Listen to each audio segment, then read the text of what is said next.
नमस्ते। आज हम भगवत गीता के एक बहुत ही महत्वपूर्ण श्लोक पर थोड़ी गहराई से बात करेंगे। जी नमस्ते। हाँ, एक ऐसा श्लोक जो बहुत सुना जाता है। बिल्कुल। हमारे पास स्रोत के तौर पर यह श्लोक है और उसका हिंदी अर्थ भी है। जी, कर्मण्येवाधिकारस्ते माँ फलेषु कदाचन माँ कर्मफल हेतुर्भु माते संगोस्त्व कर्मणि। हाँ, तो हमारा मकसद है इसके पीछे जो गहरा संदेश छिपा है उसे समझना। बिल्कुल, इसमें एक कर्म की बात है, उसके फल की, और उससे कैसे जुड़ाव न रखें इसकी भी। सही। तो चलिए शुरू करते हैं, फिर इसकी परतें खोलते हैं। हाँ, जरूर।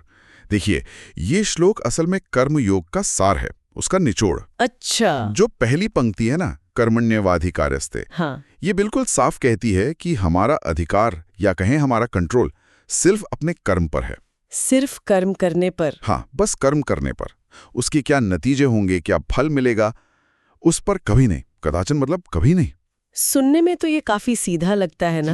हाँ, लगता तो है, पर असल जिंदगी में इसे अपनाना शायद उतना आसान नहीं होता। मुश्किल तो है, इसमें कोई शक नहीं। क्योंकि हम सब ज्यादातर लोग किसी ना किसी उम्मीद में ही तो काम करते हैं, कोई नतीजा चाहिए होता है। सही बात है। तो क्या इसका मतलब ये हुआ कि हमें कोई इच्छा ही नहीं रखनी चाहिए? देखिए, ये एक बहुत आम सवाल उठता है। हाँ। और जरूरी भी है। हाँ। बात इच्छा छोड़ने की उतनी नहीं है जितनी फल पर जो हमारी आसक्ति होती है ना, हाँ। मतलब अटैचमेंट, उसे छोड़ने की है। अच्छा, आसक्ति, अटैचमेंट। हाँ, सोचिए, कोई भी नतीजा जो आता है वो सिर्फ हमारे काम पर निर्भर नहीं करता। सही। उसमें दूसरों के कर्म भी शामिल होते हैं, हालात कैसे हैं, और हाँ, कुछ लोग भाग्य भी मानते हैं, बहुत सारी चीजें हैं।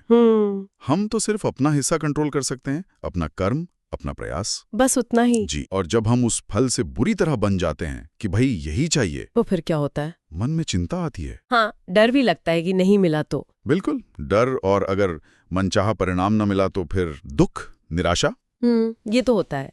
तो गीता यही कहती है कि इस बंधन से, इस अटैचमेंट से मुक्त होकर कर्म करो। ओके, तो मतलब फोकस पूरी तरह से काम पर रखो, अपना बेस्ट दो। हाँ, और क्या मिलेगा इस सोच को अपने ऊपर हावी मत होने दो। बिल्कुल सही। और शायद यहीं पर श्लोक का अगला हिस्सा आता है। हाँ, माँ कर्म फल हेतुर्भू। इसका क्या मतलब है? कि कर्म फल को हेतु यानी कारण या मोटिव मत बनाओ। एकदम सही पकड़ा आपने। इसका यही मतलब है कि आपके कर्म का जो असली मोटिवेशन है, जो मूल प्रेरणा है, हाँ, वो सिर्फ और सिर्फ फल की इच्छा नहीं होनी चाहिए। अच्छा, क्यों? मतलब मोटिवेशन तो चाहिए ना कुछ करने के लिए। चाहिए, बिल्कुल चाहिए। लेकिन जब सिर्फ फल ही मोटिवेशन होता है तो दो खतरे होते हैं। क्या?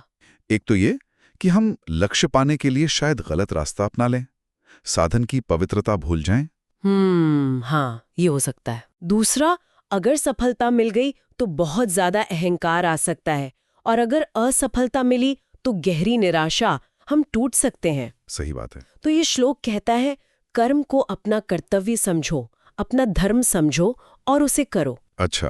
आप इसे आजकल की भाषा में प्रोसेस ओरिएंटेड अप्रोच कह सकते हैं। हाँ, प्रोसेस ओरिएंटेड, ना कि रिजल्ट ओरिएंटेड। बिल्कुल। अपना ध्यान प्रक्रिया पर रखो, उसे अच्छे से निभाओ। इससे होता क्या है, एक तो काम की क्वालिटी सुधरती है। हाँ, क्योंकि ध्यान काम पर है। और दूसरा, मन ज्यादा शांत रहता है। आप नतीजे के बोझ से कुछ हद तक मुक्त रहते हैं। ये दिलचस्प है, कर्म पर ध्यान और फल से अनासक्ति। लेकिन फिर एक और कंफ्यूजन हो सकता है। बताइए। कहीं ऐसा तो नहीं कि इस अनासक्ति के चक्कर में हम बिल्कुल ही निष्क्रिय हो जाएं, कर्म करना ही छोड़ दें, आलसी हो जाएं? शायद इसीलिए श्लोक का अंत होता है, माते संगोस्त्व कर्मणि। आपने बिल्कुल सही और जरूरी बिंदु उठाया है। ये संतुलन की बात है। संतुलन। हाँ, फल की चिंता छोड़ने का मतलब ये बिल्कुल भी नहीं है कि आप हाथ पे हाथ धर के बैठ जाएं। निष्क्रियता या अकर्मण्यता ये रास्ता नहीं है। ओके।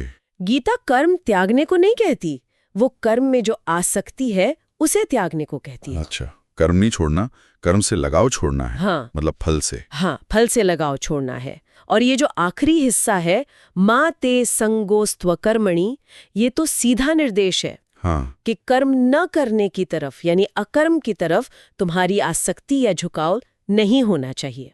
मतलब इनएक्शन भी एक तरह का अटैचमेंट बन सकता है, उससे भी बचना है। बिल्कुल। कर्म करना तो जीवन का स्वभाव है, यह हमारा कर्तव्य है। इससे भागना, पलायन करना कोई हल नहीं है। तो अगर मैं इसे संक्षेप में कहूं तो ये श्लोक एक तरह का मध्यम मार्ग दिखा रहा है। हाँ, कह सकते कि पूरी लगन से अपना काम करो, अपना बेस्ट दो, हाँ, लेकिन उसके नतीजे से खुद को चिपकाओ मत, उससे डिटैच्ड रहो। बिल्कुल। और साथ ही कर्म करने से भागो भी मत, आलसी मत बनो, निष्क्रिय मत बनो। एकदम सटीक। यही तो निष्काम कर्म का सिद्धांत है। अपना कर्तव्य निभाओ पूरी क्षमता और ईमानदारी से, और परिणाम जो भी आए उसे स्वीकार करो। हाँ, उसे संभाव से स्वीकार करो।